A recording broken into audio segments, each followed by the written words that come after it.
Good morning. This is David Bennett, and this is Bitcoin And, a podcast where I try to find the edge effect between the worlds of Bitcoin, gaming, permaculture, podcasting, and education to gain a better understanding of all. Edge effect is a concept from ecology describing a greater diversity of life where the edges of two systems overlap. While species from either system can be found at the edge, it is important to note there are species in the overlap that exist in neither system, and that is what I seek to uncover. So join me in discovering the variety of things being created as Bitcoin rubs up against other systems.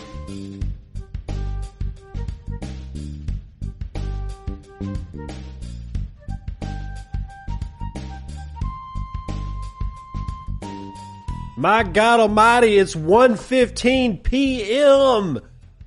It's 1:15 p.m. I am late today. I got a story about that. I'll get to it in a second. But it's the day after the Trumpus. Trumpus has won the election.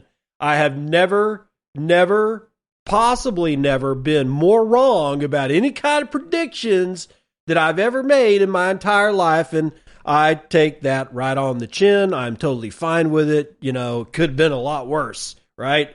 I said yesterday that we would not know who the hell was going to sit in that chair until at least today, if not a couple of weeks from now. And I can't tell you how happy I am to be wrong. You were wrong, brother. I was totally wrong. But it is November the 6th, 2024, and this is episode 988 of Bitcoin and Orange Man. That's right, Orange Man. It's a lot. Some people have said that, well, I can't believe you hate Orange Man. I don't hate him. He's a politician. I just don't trust him. I mean, but I'll tell you one thing, man. We've got some news out of USDA, or, well, I'm not sure if it's been confirmed, but we're going to get to that story in a second. USDA is going to be shaken up. If Kennedy goes to the Department of Health and Human Services and is over NIH and the CDC and whatever the NIST or what was it, National Institutes of Immunological and something, that whatever Fauci was over, he gets to be the guy over all of that shit. There's going to be some all kinds of potential changes that we see coming. And I say potential because, you know, people say they're going to do things and then they don't. Sometimes they do. Sometimes they do some of it. Sometimes they try all of it, and sometimes they try all of it and none of it works. I mean, it's going to be a grab bag of whatever the hell we can get out of this next 4 years. But hey, like I said, never been happier to be as wrong as I was on this show yesterday. I can tell you that. Now, why the hell am I late today? Well, I had a doctor's appointment. And while I was pulling up into the parking lot, there's rollers behind me. And if you don't know what rollers are, it's a reference to the Blues Brothers. It's cop rollers, you know, the cop lights. They roll, you know, the rollers. Anyway, so I get pulled over. Just happened to be exactly where it was that I wanted to be, that I'm getting pulled over at. And I ain't got my license with me. I don't have my updated insurance forms on me, so I had to download that shit out of Progressive on my phone. I got a tail light that he says is out. It's just dim, and that's the whole reason I got pulled over in the first freaking place. And for the first time since I've lived in Washington State, I got pulled over, and I had no idea that I had to actually have a piece of paper that was the registration of the car, which was 45 days out, because my wife didn't give me the mail that said, hey, you need to renew the registration. Because in Texas, when you get pulled over for the last 25 years, they changed it. You didn't need to show them registration, because registration was actually just, you had to show registration when you went to go pay. Well, all right, here's the way it worked.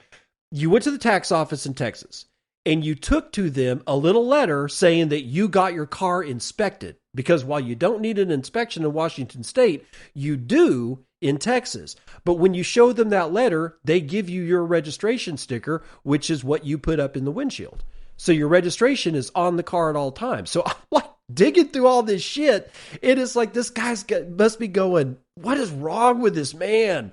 What's like, he's just digging through his glove compartment. He's like cables and shit coming out, and he doesn't have his stuff, and this isn't there, and he's driving without a license. And I'm honestly surprised that I didn't go to jail, because the amount of violations that I racked up in that 5 minutes was more than I've ever racked up at one time in one place ever in my entire life. But my God, talk about insanity, man.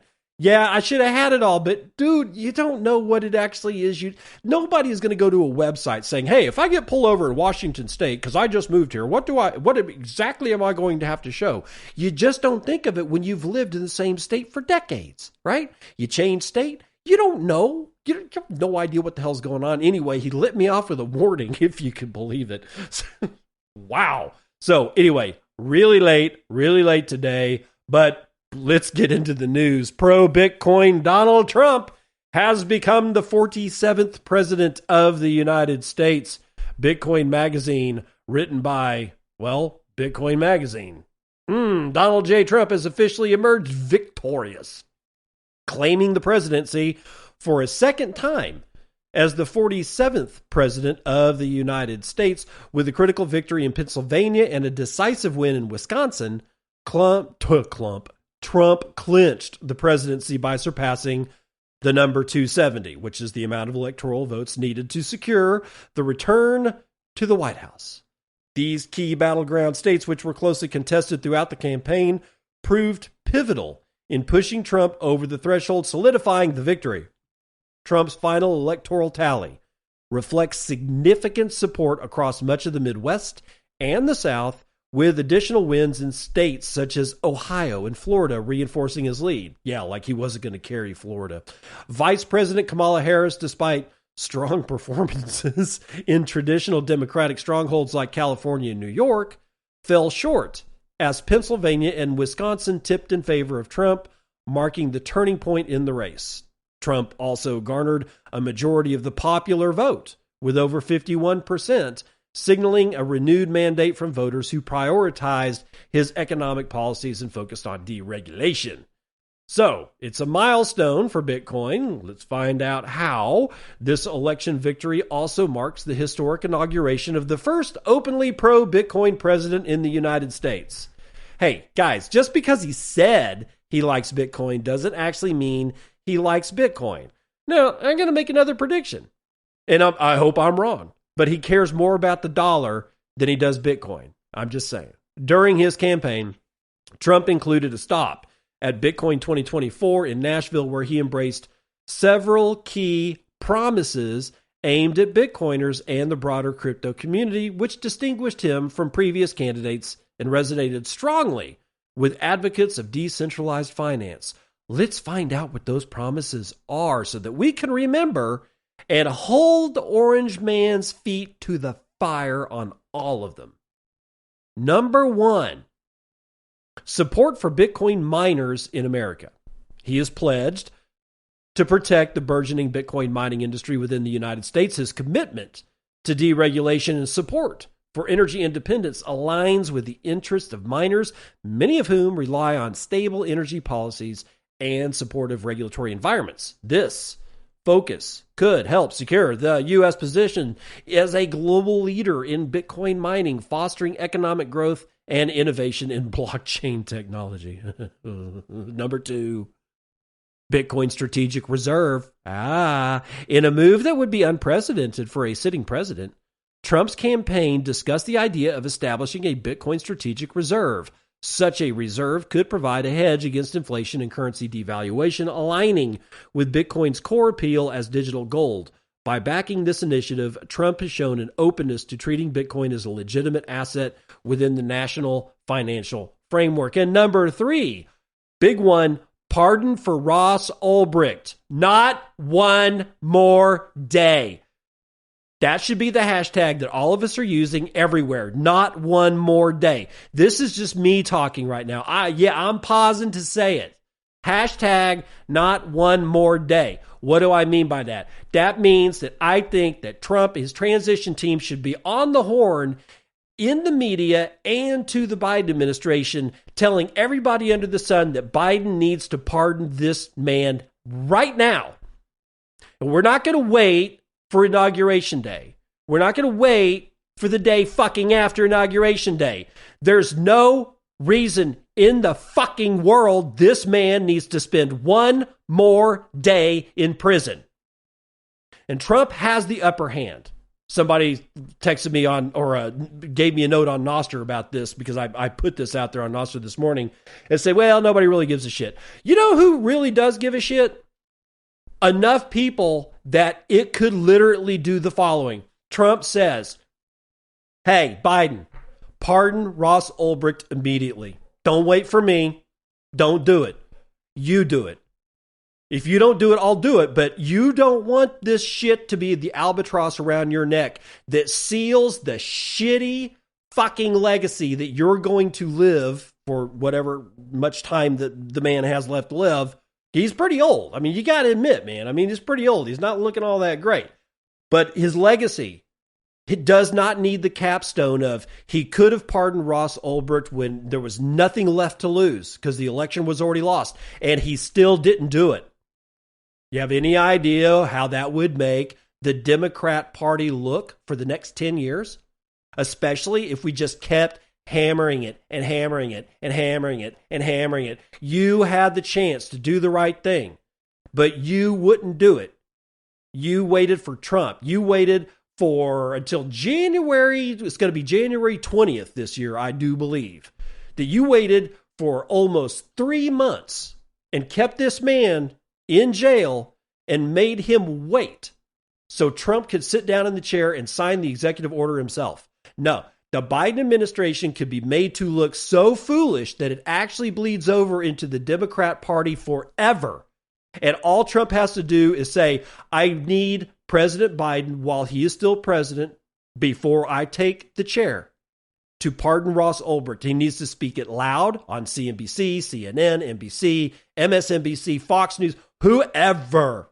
Rogan, go back on Rogan and say it. And just demand that the Biden administration pardon Ross Ulbricht today and not wait one day more. Not one more day. Not a single day more. This man needs to be out of jail right fucking now.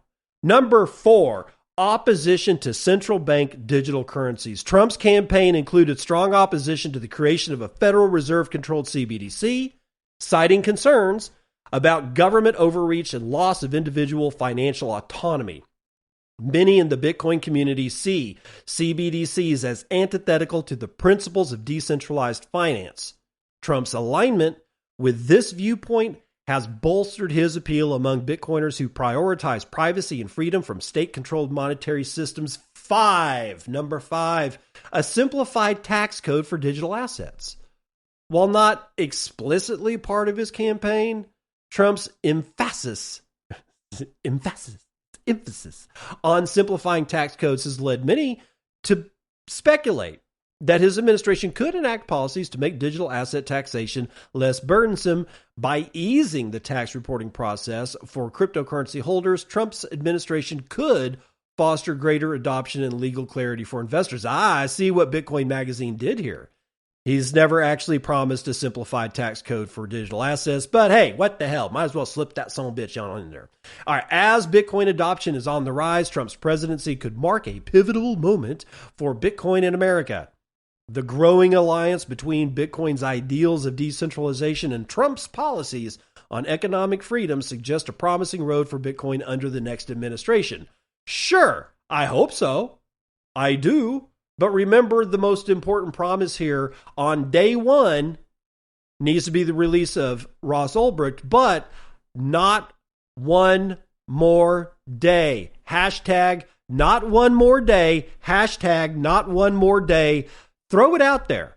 Force Trump's hand. Say, hey, Trump, you need to tell Biden, get this guy out of jail. Not one more day. Hashtag not one more day. Okay, it's just not the presidency. Yesterday, last night, we saw a swing in something else. From Zoltan Vardai Cointelegraph, Republican Senate majority signals more pro-crypto Congress. Oh, so now we've got the Senate going on here. All right, let's find out. The Republican Party has secured majority control of the United States Senate. God, talk about insult to injury. Offering a promising outlet for cryptocurrency regulations in the world's largest economy. Republicans took control after securing key Senate seats in Ohio and West Virginia, according to the AP. That's the Associated Press. Over 240 pro-crypto candidates were elected to the House of Representatives and the Senate in a historic achievement to clear crypto regulations in the United States, according to, I cannot pronounce this woman's name. I think it's Anastasia Platinovka. I did my best. The CEO and co-founder of Fidium, a regulatory and blockchain infrastructure firm focused on institutions. Plotikova, I guess. She says it paves the way for harmonized crypto regulations that will drive innovation, boost competition, and incentivize talent to return. The United States crypto industry worked for years to make it happen, and I eagerly await seeing the deliverable implemented. Okay, only half suit speak there. A Republican-led Senate, paired with the presidential administration that supports crypto, could lead to innovation-friendly regulations. This could help the U.S. regain ground as a global leader, particularly as Europe moves closer to implementing its comprehensive regulatory framework, the MiCA bill, also known as Markets and Crypto Asset Regulation, by the end of this year, which is coming up, guys, coming up.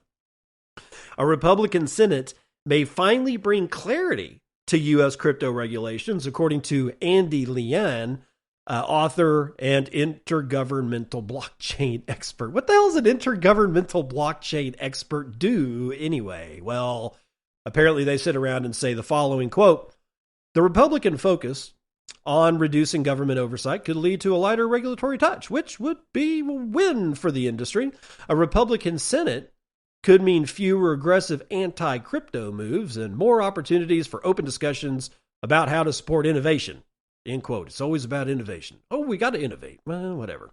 The new Senate may review delayed business-friendly bills like the Digital Commodities Consumer Protection Act, which would grant the Commodity Futures Trading Commission, the CFTC, exclusive jurisdiction over digital asset trading. Oh, the crypto industry is also hoping to see the approval of the Bitcoin Act. Championed by Wyoming Republican Senator Cynthia Lummis, the bill proposes the creation of a strategic Bitcoin reserve for the United States, making it the first nation to use it as a savings technology.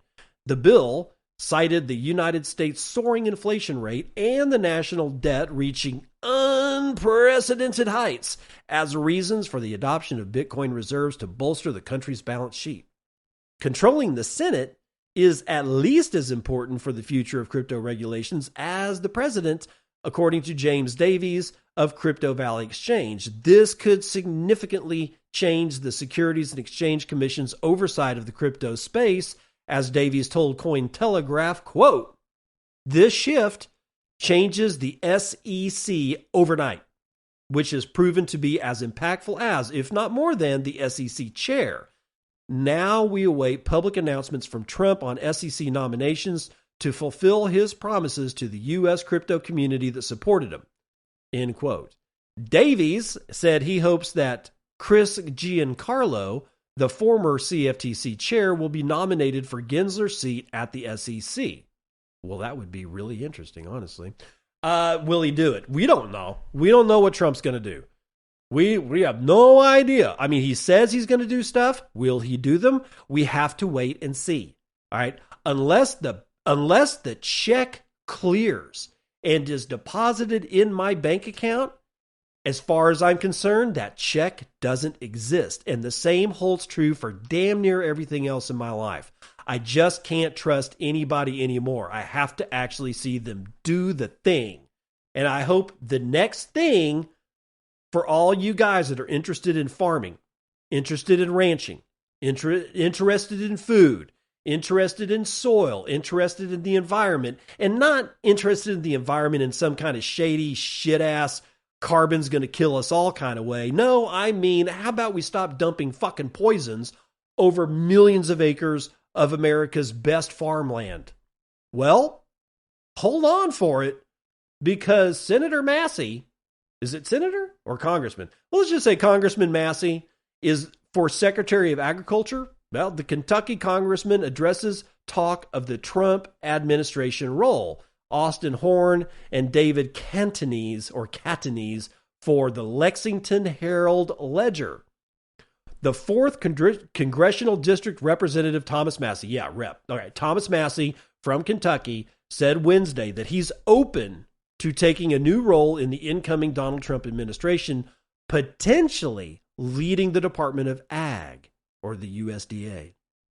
Quote, President Trump's resounding victory secured a mandate for big ideas like reversing chronic disease, conserving our land, and empowering American farmers, Massie said in a statement first released to the Herald Leader. His campaign unified many neglected constituencies, from the Amish, who just want to be left alone to grow healthy food, to parents who want more access to nutritious food for their own families.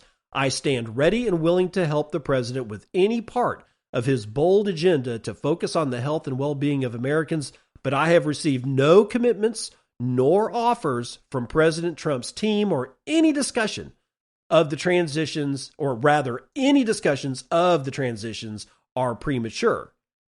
End quote. The speculation over Massie began with Joel Salatin, an iconoclast author and speaker in the farming community who calls himself the lunatic farmer. The potential development spread quickly on Twitter, the social media website owned by Trump ally Elon Musk. And in a blog post, Joel Salatin wrote that he's been contacted by the Trump transition team for an advisor role in the United States Department of Agriculture, and that Massie will be the secretary. So this is coming out of Joel Salatin. Interesting. Quote, I've been contacted by the Trump transition team to hold some sort of position within the USDA and have accepted one of the 6, quote, advisor to the secretary, end quote, spots. My favorite congressman, Thomas Massie from Kentucky, has agreed to go in as Secretary of Agriculture, Salatin wrote. It sounds like somebody's letting the cat out of the bag a little too soon. Massie, who has become friendly with Robert Kennedy Jr.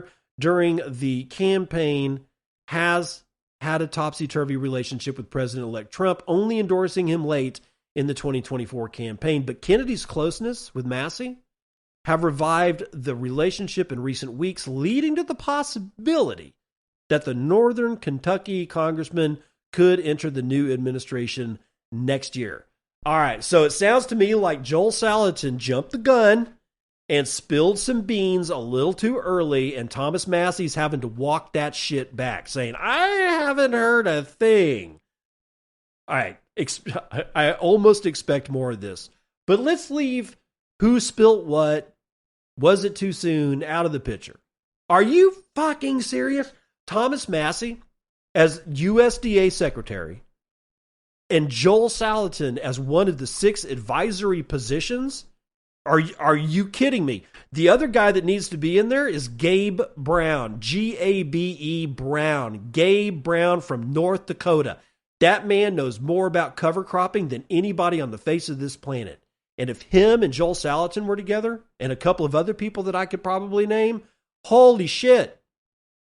Bayer Crop Science better get their shit together and start doing things the right way instead of just saying, hey, y'all chemists got anything new we can pour on millions of acres of land and possibly cause some fucking cancer? I mean, anybody got anything? Is there anything? How about we work with biology?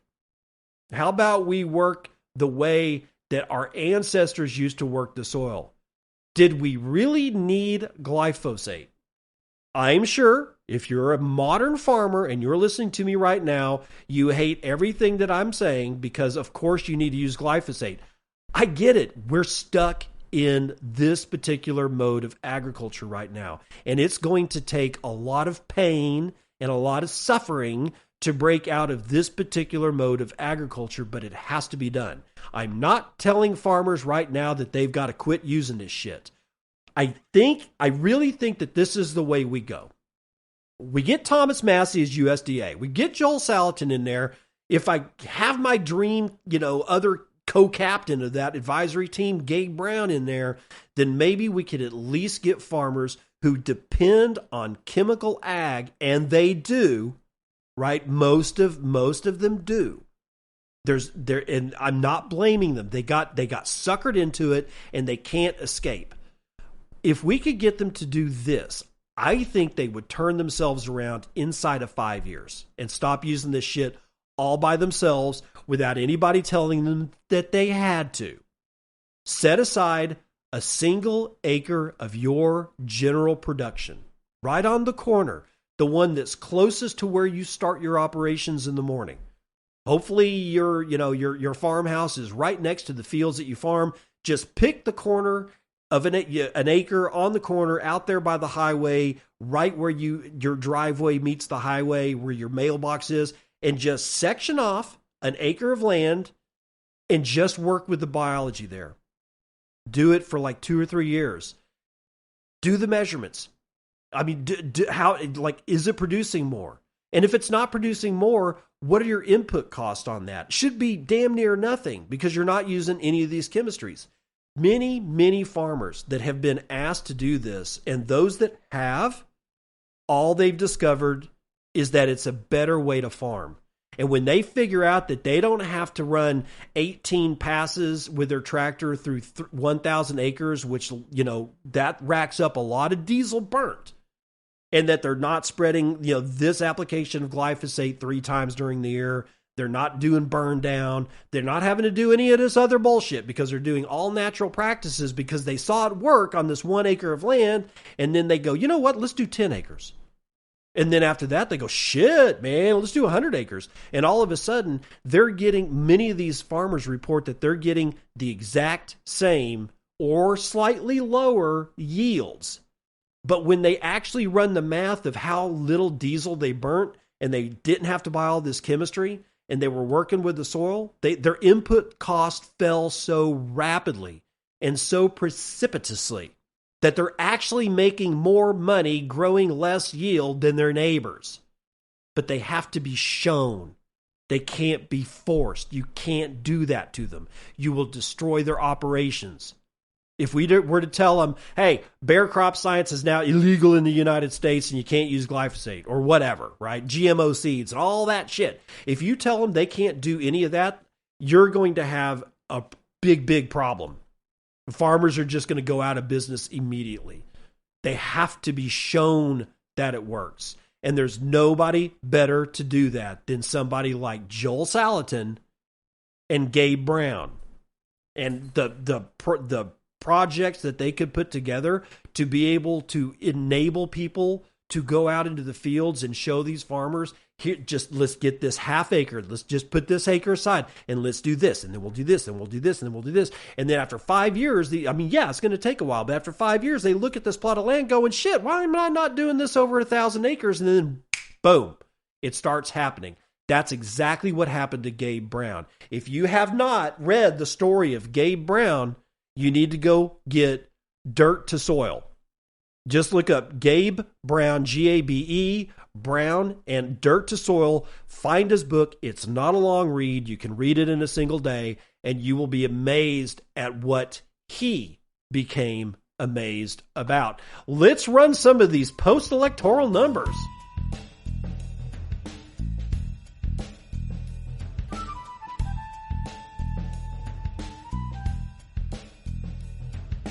CNBC Futures and Commodities. Oil, West Texas Intermediate is down a quarter to $71.82. Brent North Sea is down a half to $75 a barrel. Natural gas is doing what it does, 2.43% to the upside. Gasoline is down a third to $2.03 a gallon. All of your shiny metal rocks are pissing in the wind today. It's a bloodbath. Oh my God. Gold is down 3 full points. That's not against Bitcoin. That's against the U.S. dollar. Silver is down 4.5%. back down to 31.29. Platinum is down 1.16%. Copper is down 5.3%. Palladium is down 3.67%. Ag is pretty much fully mixed today. The biggest loser is chocolate, 3.7% to the downside, and the biggest winner today is corn, 1.91% to the upside. Live cattle, up a third. Lean hogs, it's up 1.25. Feeder cattle, up 0.75 of a point. The Dow and the rest of the equities or the legacy equity indexes are all going nuts. All-time highs for the Dow, the S&P, the NASDAQ. Holy shit. The Dow, it's up 3.5 points. The S&P is up 2.5. NASDAQ is up 2.75, and the S&P Mini is up just over 4 full percentage points. Bitcoin's doing, well, what Bitcoin does. It's doing a face ripper. $75,890 a coin is a $1.5 trillion market cap. We can now get 28.5 ounces of shiny metal rocks with your one Bitcoin, of which there are 19,778,471.11 of, and guess what fees are doing? Remaining low. 0.05 BTC taken on average in fees on a per block basis, and there's only 75 blocks carrying 179,000 unconfirmed transactions waiting for clearance at high priority rates of 4 Satoshis per VByte. Low priority is going to get you in at 3. Now, hash rate, 1 week moving average seems to be 708.7 exahashes per second, so a little lower than yesterday. Remember the 5th of November. And remember to donate to the show. If you like what you hear, if you think I'm bringing you value to your daily drive, wherever it is that you're going, work, lunch, doing gardening, if you think I'm giving you value, then please give value back in the form of Satoshis. You can do that with any Podcasting 2.0 app. You can throw me boostograms. You can throw me streaming Satoshis, and it all goes to keeping me here behind the mic, where I can tell people like Palpy, who gave me 5,000 Satoshis, thank you for the 5,000 Satoshis. And what does Palpy say? He just says thanks. Well, thanks, man. Dark with 2121 says, your comment from, about Ethereum being a dumpster fire inside a circus tent with a bunch of clown shows dancing around it is some funny shit. Please take my sats. Yeah, I like that one too. Okay. AgriChoot with 555 says, very live reading. God's Death with 537 says, thank you, sir, no thank you. Pies to play with 420, thank you, sir, no thank you. Chaka with 400 gives me a period point. And Wartime 333 Satoshis says, cheers. And that's it for the weather report.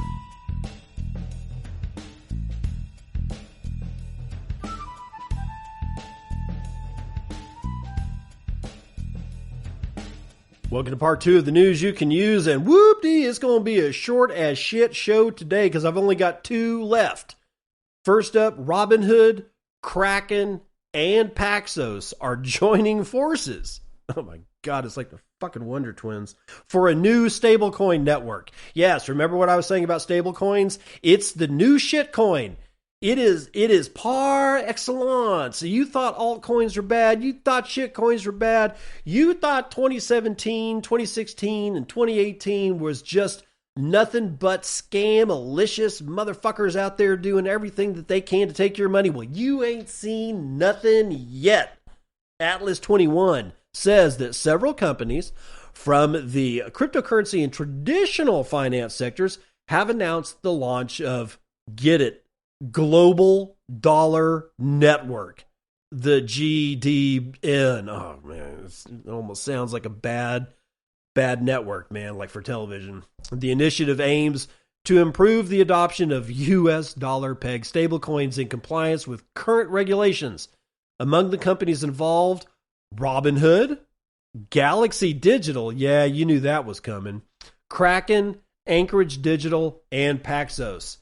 According to a statement released by Paxos, the Global Dollar Network was created to support the global adoption and use of stablecoins.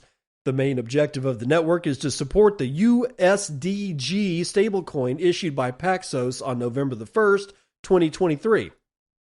The income generated from USDG reserves, which, like other stablecoins, are U.S. Treasury securities, will be distributed among participants based on how these companies contribute to promoting USDG adoption. Man, this sounds bad already. Currently, USDG is exclusively available on the shitcoin #1 blockchain, with future plans to expand to additional blockchains based on regulatory developments. The stablecoin issuance is managed by Paxos through its Singaporean headquarters, adhering to the stablecoin regulatory network established by the Monetary Authority of Singapore in August of 2023. The reserves, ensuring USDG stability, are managed by Singapore's leading banking institution, DBS Bank. Paxos has confirmed that the stablecoin is backed by US dollars, short-term government securities, and other easily liquefiable assets. They said liquidable, easily liquidable, no, liquidatable. Whatever. The global dollar network is accessible to qualified entities such as custodians, exchanges, and fintech companies, which can join by invitation only. The network's goal is to promote stablecoin use by integrating new participants into the crypto financial ecosystem. It just gets better.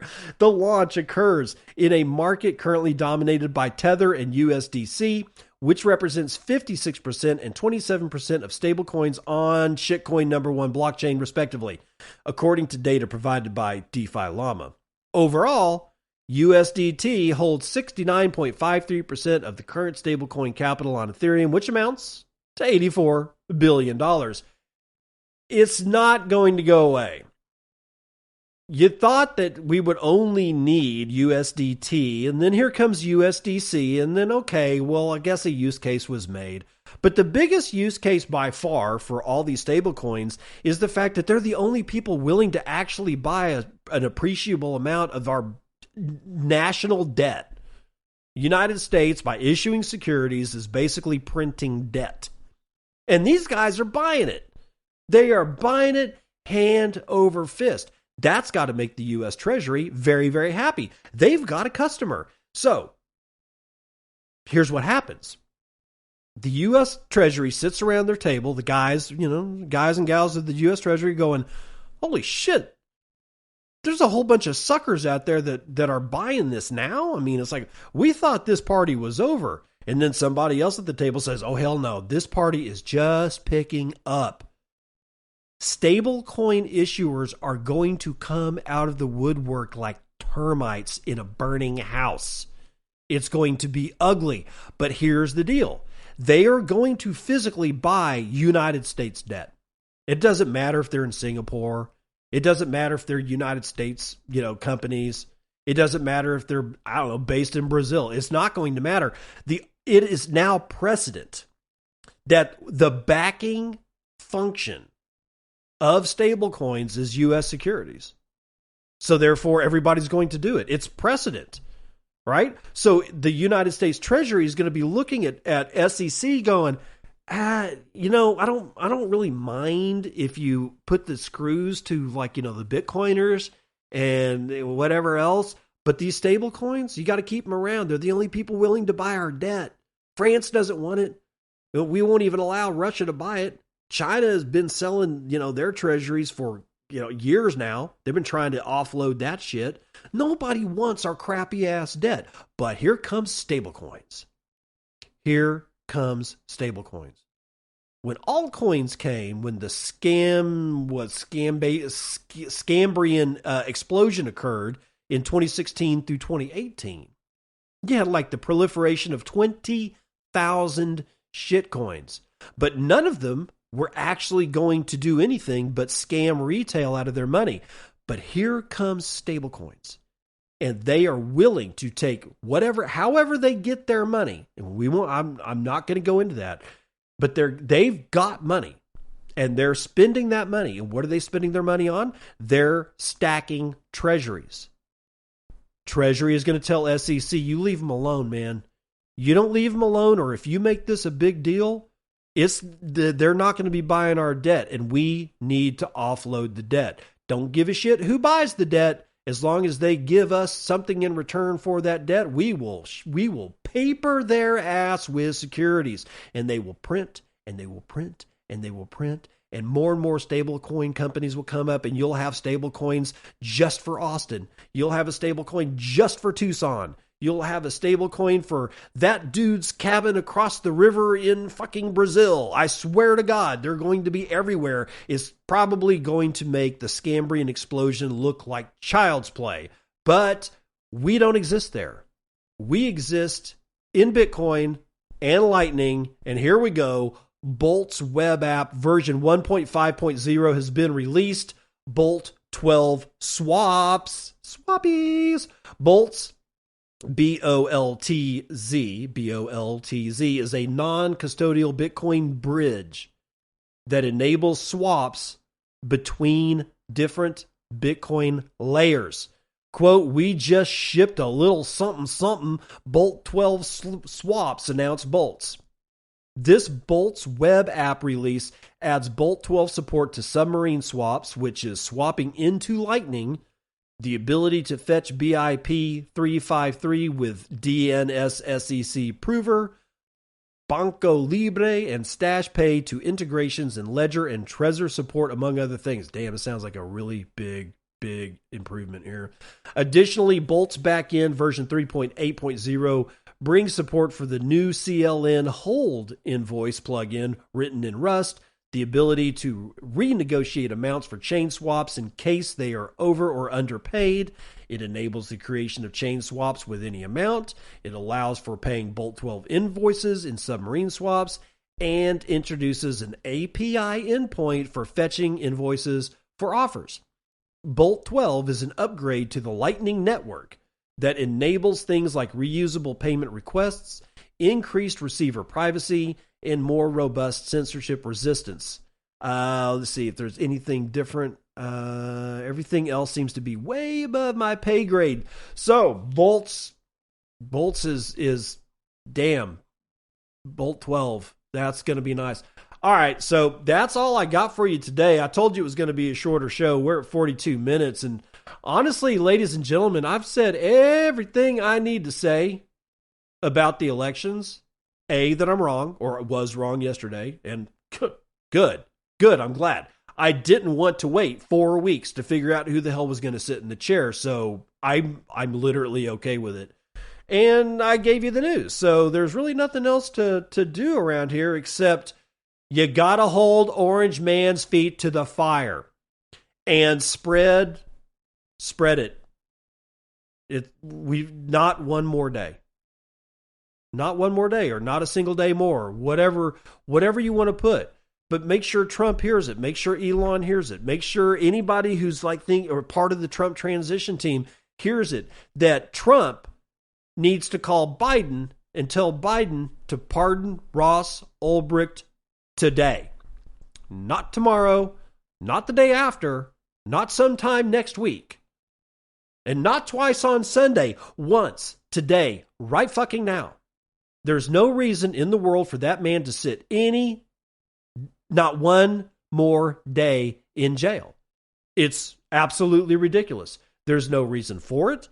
And Trump can get a lot of play out of this. Because if he were to make the challenge, you've got to challenge the Biden administration to release Ross Ulbricht right now. And if they don't do it, if they make Ross Ulbricht wait one more day in jail, then Trump gets to point at the Democrat Party and say, they want to imprison you unfairly. No, I know it's hyperbole, but guess who plays that game?